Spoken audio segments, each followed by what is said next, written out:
Oi, eu sou a Luciana Renoir e esse é o Madrona Talks.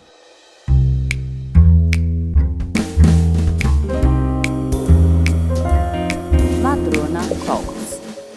Hoje a gente vai falar um pouquinho sobre a MP da Liberdade Econômica e para isso a gente trouxe o nosso sócio Eduardo Gaban, que é responsável pela área de Direito Econômico, Compliance e Crimes de Colarinho Branco aqui no escritório.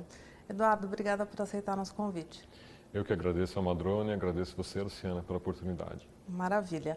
Gaban, explica um pouquinho para a gente, de forma geral, quais são os aspectos relevantes aí da MP da Liberdade Econômica.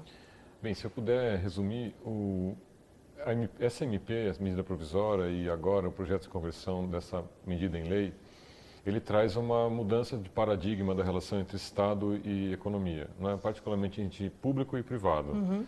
Eu prestaria atenção em três grandes linhas dessa MP. A primeira linha é dar uma ênfase para algo que é fundamental na nossa sociedade, que vinha sendo esquecido, que é a regra geral da liberdade versus a regra excepcional da restrição.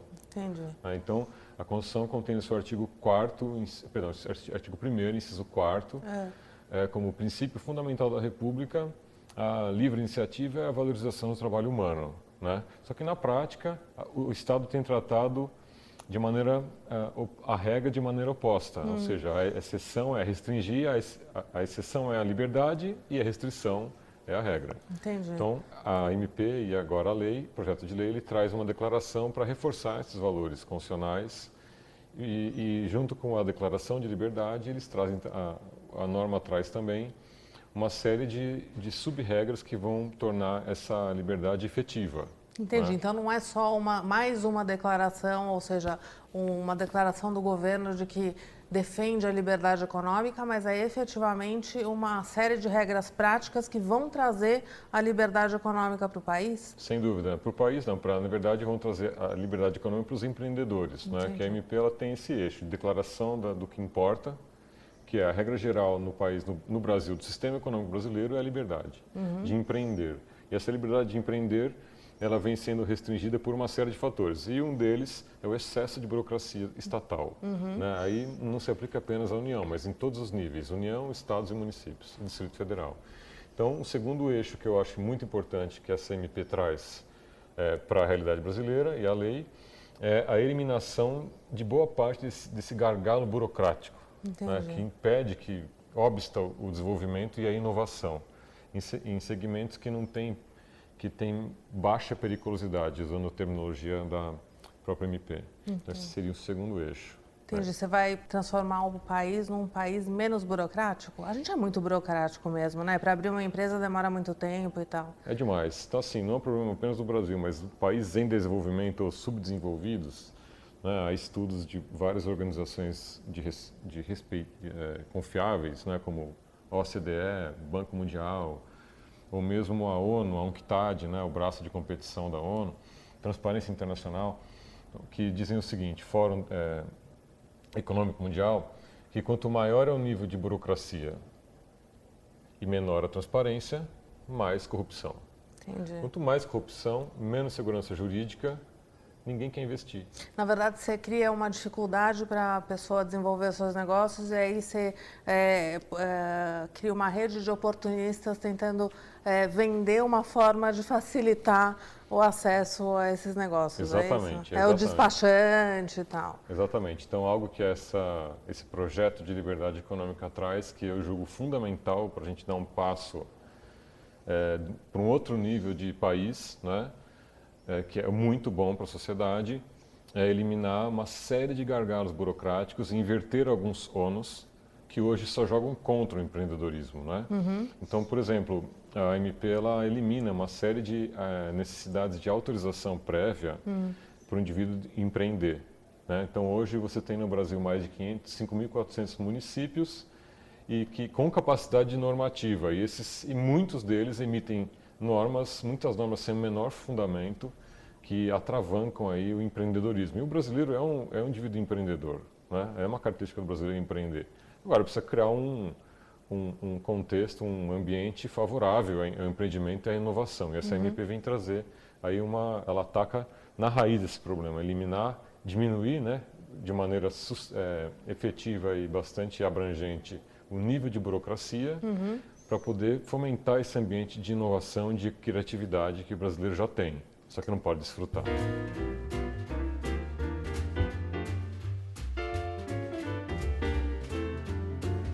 E um outro aspecto que parece que é tratada no projeto de lei é a questão do abuso de poder regulatório. Conta pra gente um pouquinho o que é isso. Veja, isso é uma das grandes inovações do projeto de lei de conversão, trazer para o direito brasileiro essa figura do abuso do poder regulatório. De fato, o direito brasileiro, o sistema jurídico brasileiro já conta com normas que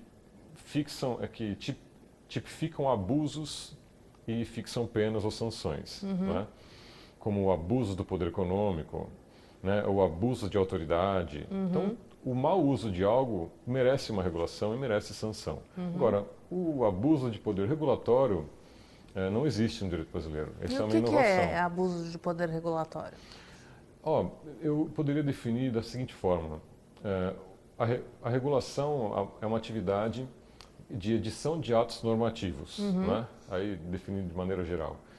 E essa edição de atos normativos, ela não se restringe a agentes de governo federais ou agências reguladoras federais. É algo que se verifica em todos os níveis da federação, né? E principalmente se verifica no âmbito do poder executivo, que é uma espécie de função atípica do poder executivo, de emitir atos normativos, né? Criação de normas de dia a dia para as empresas cumprirem. Por exemplo, uma prefeitura qualquer que edite uma norma fixando que só pode haver 2 farmácias no centro da cidade, né? Por exemplo, um exemplo hipotético de uma norma de caráter regulatório. Ou então que fixe que só vai poder haver um frigorífico num raio de 100 quilômetros. Um estado emite uma norma dessa. Imagina que o estado de São Paulo emite essa norma. Ou, por exemplo, aí não mais da teoria, mas da prática, a Anvisa publica uma norma que proíbe o charuto cubano, coíba, alegando que o coíba ele possui lá uma substância tóxica, mas não demonstra. Entendi. Né? Então, por que o coíba possui substância tóxica, o melhor charuto do mundo, e o charuto feito na Bahia não produz a mesma substância tóxica? Né? Ninguém sabe. Então, esse tipo de exemplo, ou então... vamos supor que o governo federal, o Poder Legislativo, emita lá uma norma que só pode entrar no mercado de abate de bovinos aquele que possua o CIF, Certificado de Inspeção Federal. Esse projeto de lei de conversão, ele traz aí essa tipologia de infração de abuso, né, de poder regulatório, e ao mesmo tempo ele traz aí uma obrigação, um ônus para a autoridade que emite normas, seja ela federal, estadual ou municipal, de sempre fundamentar o porquê da norma. Não o porquê da norma, não porque alguém pediu, mas o porquê, qual que é o fundamento econômico e jurídico daquela norma. Então, se existe aí uma norma que proíbe o charuto coíba de ser comercializado no Brasil, então ela precisa ser demonstrado seus efeitos. E se de fato essa substância é verdadeira, precisa haver um estudo para essa substância. Na medida que você publica uma norma que restringe a oferta de um bem que é desejado no país, sem fundamentá-la, ela perde a sua validade. Né? Então, essa lei traz justamente essa tipologia do abuso e atribui e caracteriza algo sem fundamento como sem validade jurídica. Isso é uma inovação do Brasil? É uma inovação. Na minha opinião, eu não conheço outro ordenamento que apresente essa tipologia de abuso de poder regulatório. Eu não conheço. Pode ser que exista, mas eu não conheço. Pelo menos na América Latina, eu não conheço.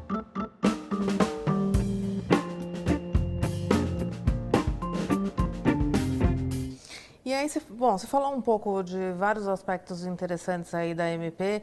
Agora, na sua opinião, você acha que uma lei consegue mudar uma tradição aí de burocracia do país de fato? Você acha que efetivamente a lei vai mudar o que a gente tem de história de burocracia no país? É uma excelente pergunta. Infelizmente, eu adoraria que sim, né? Mas infelizmente não. Infelizmente, o brasileiro acredita que a realidade pode ser alterada por um decreto, por uma lei. Mas não vai ser alterado. Mas já é um começo. Então, havendo a plataforma jurídica para quem se sinta lesado ou interessado fazer uso e requerer alterações já é um bom começo, mas naturalmente uma realidade social se muda por uma mudança cultural, né? Então, eu acho que esse é um primeiro passo para a gente alterar essa realidade brasileira para que em futuras gerações desfrutem de um país com menos burocracia, mais inovação, mais segurança jurídica, né? O Estado sendo utilizado para a finalidade que ele deve ser utilizado, né? E deixar as pessoas inovar e deixar as pessoas desenvolverem o que querem desenvolver. Então, nesse ponto, a gente pode dizer que estamos apoiando o governo nessa iniciativa de abrir o mercado e facilitar a iniciativa de abertura econômica do Brasil. Sem dúvida, eu apoio. Eu acho que o Ministério da Economia está no caminho certo. Não é? Qualquer inovação, qualquer quebra de paradigma em toda a história da humanidade sempre começa sendo mal vista. E depois ela se prova efetiva ou acertada. Eu tenho certeza que o caminho para o Brasil melhorar é, de fato, reduzir o nível de burocracia, como essa MP, esse projeto de lei propõe, aumentar o nível de transparência, reduzir a ingerência estatal sem fundamento sobre a vida do cidadão, né? É isso aí. Vamos ver, né? A gente está com propostas não só da MP, mas também de reforma tributária. Quem sabe a gente não está caminhando aí para um novo Estado brasileiro, né, Gabán? O brasileiro tem que acreditar no futuro, né? Tem que ser, como é que é? Existe um ditado popular que fala, o brasileiro nunca desiste. Não sei se aplica a mim, mas a gente tem que acreditar, ser otimistas e, de fato, eu acredito que esse é o caminho. O caminho da MP, do projeto de lei de conversão, é o caminho correto, eu apoio, sem dúvida. Óbvio, isso pode ser corrigido ao longo do processo, né? E até da MP, da edição da medida provisória para o projeto de lei de conversão, é possível anotar uma série de correções, de ajustes ali, de sintonia fina, o que já é super louvável, mostra que as pessoas que estão por trás desse trabalho hercúleo, elas estão de fato preocupadas em melhorar, não em deixar uma bandeira ou uma marca, o que mostra já uma maturidade institucional do lado de quem está editando isso. E, enfim, eu espero que eles continuem acreditando e caminhando para melhorar o Brasil. Muito bem. Então tá, Gabán, olha, obrigada pela conversa e espero que a gente tenha outras oportunidades de falar sobre, inclusive, a lei, assim que ela for efetivamente publicada ou aprovada, a gente pode entrar em outros detalhes, porque ela realmente trata de vários assuntos. Eu que agradeço, muito obrigado e muito obrigado a todos. E semana que vem a gente volta com mais um Madrona Talks. Toda segunda-feira tem uma conversa nova para você. E se você quiser assistir todas as nossas entrevistas, é só acessar o nosso canal no YouTube.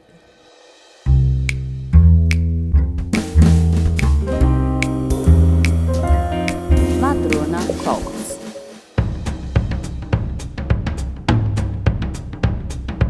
All right.